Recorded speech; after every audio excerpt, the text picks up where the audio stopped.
Revisiting Peter Tosh's views on women. It is easy to praise Peter Tosh for his boldness, his resistance, his message of liberation. This video here examines Tosh's lesser known and highly problematic views on women.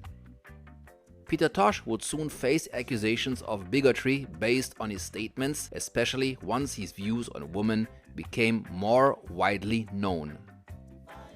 Vivian Goldman even went so far as to compare his sexist attitudes to those of a Sicilian farmer who locks his pregnant, unmarried daughter in a pigsty for the rest of her life.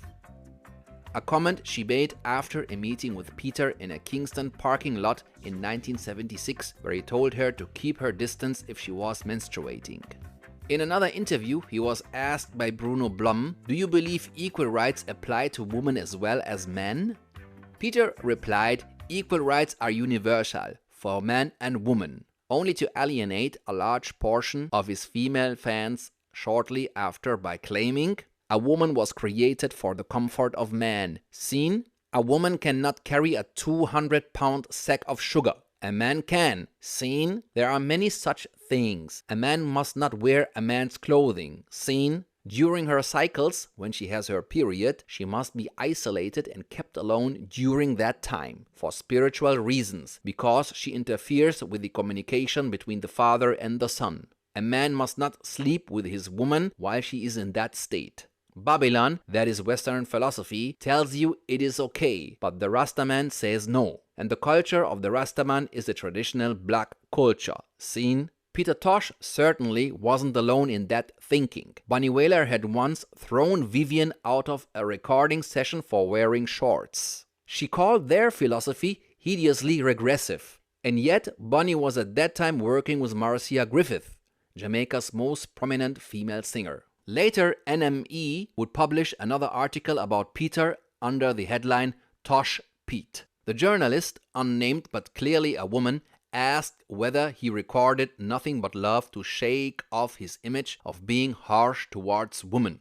His answer, "Me?" He replied laughing, "The Rastaman loves women, seen? We know that woman is beautiful and has that tender touch. So if anyone tells you that bullshit, tell them Peter loves woman, seen?" The reporter mumbles something about equality, at which point Tosh explodes. He says, "What? How can a woman be equal to a man?" He then said something I won't repeat here on TikTok because it might get the video banned.